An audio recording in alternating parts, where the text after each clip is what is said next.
You are listening to The Diary of a Wannabe Writer, presented by Richard A. Boxshall, in which I chronicle my life and attempts to become a professional writer by, doing some writing, daily, hopefully. Hello, it's Tuesday the 20th of August 2024 and you are listening to The Diary of a Wannabe Writer. So, as you know, yesterday I didn't do a lot of writing. I basically worked a lot and then chilled because I was quite tired. I have been a little more productive today. This podcast is being recorded as part of my writing live stream, which it isn't always.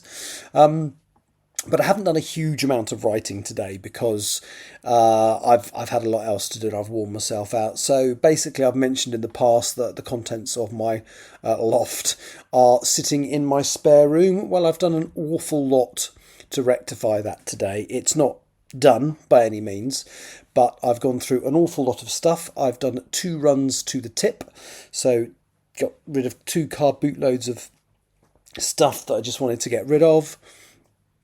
Successfully, they're gone, and I've put an awful lot of stuff into boxes in the loft. So I'm breaking down the contents of what is currently my spare room back into 4 things. So books are going in one box, CDs are going in another box, personal items such as photographs, home videos, and anything I've written go into a 3rd box.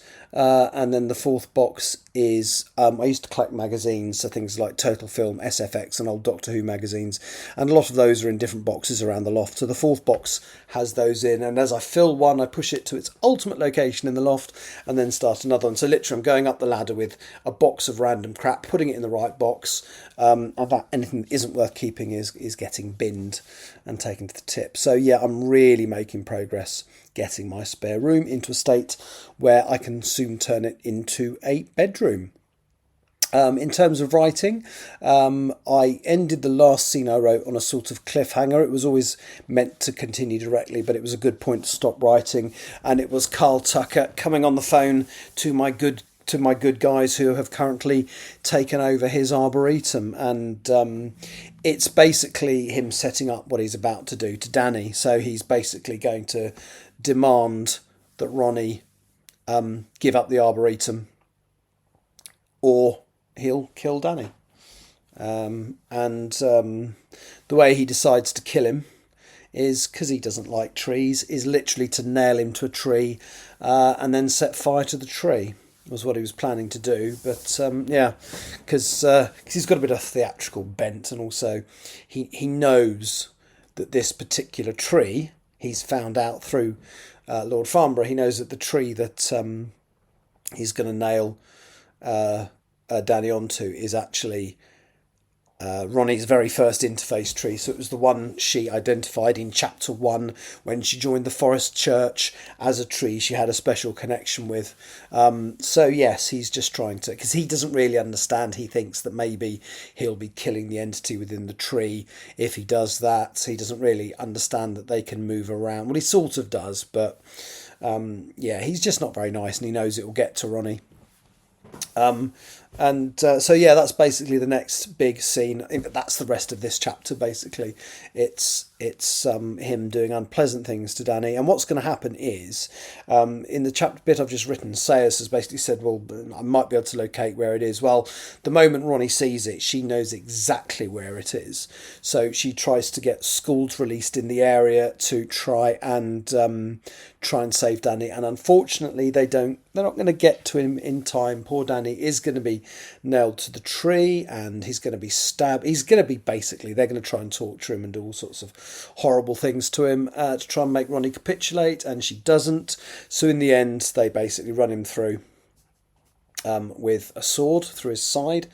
It's deliberately Christ-like stuff, so they're kind of doing what they did to Jesus. That it's Tucker doesn't believe in religion, but he's aping it on purpose. But what they don't realise, and what they don't realise is literally as they kill him, the tree absorbs him.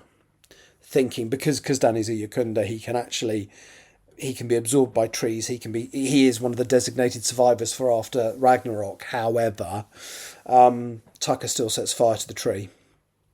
Yeah, so yeah, giving a character a hard time of it. That's not like you at all. Someone who's just put in the chat, thank you. Yes, well, I literally created Danny to die in this chapter. I feel a bit bad because he's actually you read the early stuff and he's a really likable character. He's Ronnie's closest friend. He fancies her, always has done since he was a kid.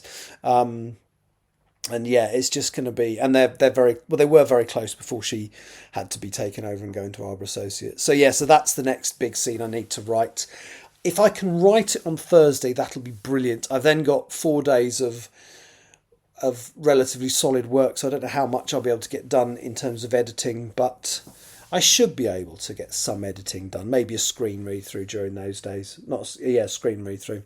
Anyway, so that's where I am today. I do need to write send 2 more submissions for English Hikikomori. So I think I'm going to target myself with doing one of those by Thursday as well. So before I do the podcast on Thursday, I need to have sent at least 1 more submission of the English Hikikomori. There you go. Holding myself accountable via the means of a podcast.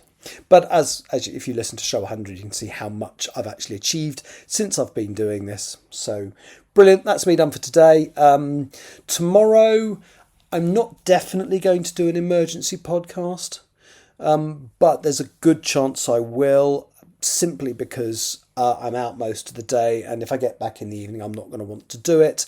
So don't be offended if there's an emergency podcast tomorrow. I can even tell you, because obviously I've pre-recorded it, it's going to be me talking about TV that I liked as a kid. So I'll talk about things like The Young Ones and Fawlty Towers. So some classic comedy that I'll be talking about. Oh, you know what? I'm going to commit to it now. I will do an emergency podcast tomorrow. So there you go. I'll be talking about those old TV shows that I used to like. So, and then I'll be back with a regular live podcast on Thursday. So thank you for listening. Take care. Bye-bye. You have been listening to The Diary of a Wannabe Writer, presented by Richard A. Boxall. Thank you for tuning in to my random ramblings, and if you'd like to know more about me or my projects, visit my Linktree at linktr.ee/Richard Wright, capital R, capital W. Thank you for listening.